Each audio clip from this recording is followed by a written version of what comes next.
A concerning ballot measure in New York State. Prop 1, also known as the Equal Rights Amendment, purports to protect and bolster equality.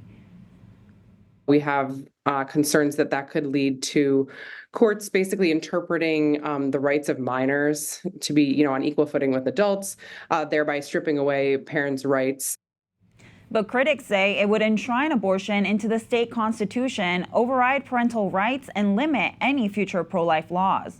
The wording of Prop 1 would broaden the state's anti-discrimination laws, which already protect against unequal treatment based on race, color, creed, and religion, to also include sexual orientation, gender identity and expression, pregnancy and pregnancy outcomes, as well as reproductive health care and autonomy.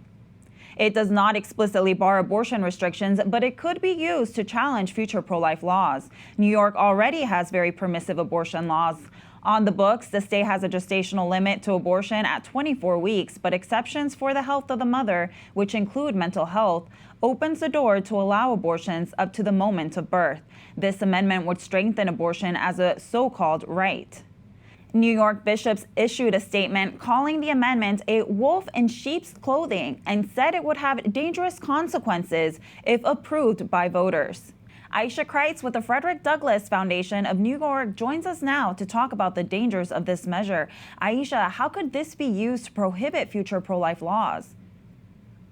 So one of the things, there's a many that are in here, but the ERA's passage would basically almost pave the way for constitutionalize not only the right to destroy unborn human life for all 9 months of pregnancy on demand, but also threaten the safeguards that we have in New York surrounding abortion, so that the legislature itself would, if they tried to pass some of these safeguards like parental notification laws when minors go to seek abortions, informed consent laws, distributing of information of abortion to patients, like the peer-reviewed studies and stuff like that, right? Because you're trying to give them more and more information. If somebody feels discriminated against or thinks that they're being discriminated against by you,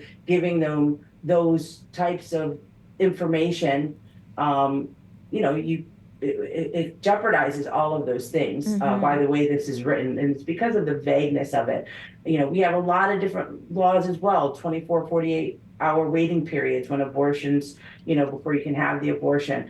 If we were to try and get more stringent laws, some of those could also be in jeopardy. So in New York, the threat of abortion going away may not, be in our future, but we can, again, tighten things up, and it's going to jeopardize the ability of us to be able to do that here in New York. So, Ayesha, if this movement passes, where does the pro-life movement go from here? If it passes, it's not going to pass. If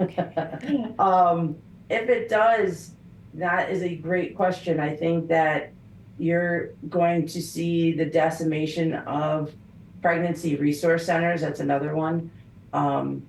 It's going to be very difficult, I'll tell you. We definitely have to regroup and try to figure out something, because there's, a lot of kids will be destroyed. I can't answer that because it would be devastating. Yeah, I'm curious, why do you think it wouldn't pass?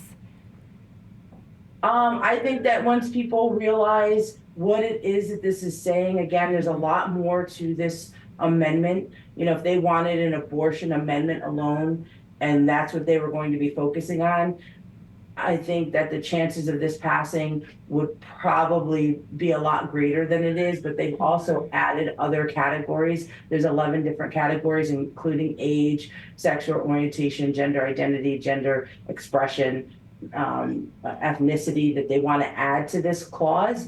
And because they put all of these things together, you're jeopardizing more than just abortion. You're jeopardizing parental rights. You're jeopardizing, again, as I said, like pregnancy resource centers. You're jeopardizing single-sex sports, schools, all of these things, because they just kind of put everything all together.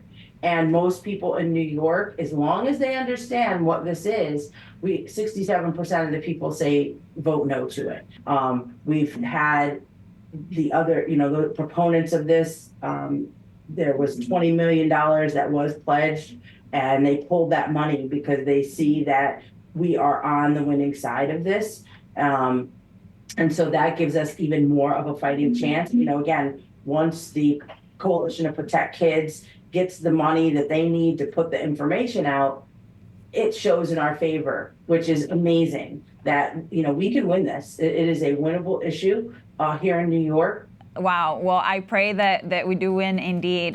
Thank you so much, Ayesha, with the Frederick Douglass Foundation. Thank you so much for having me.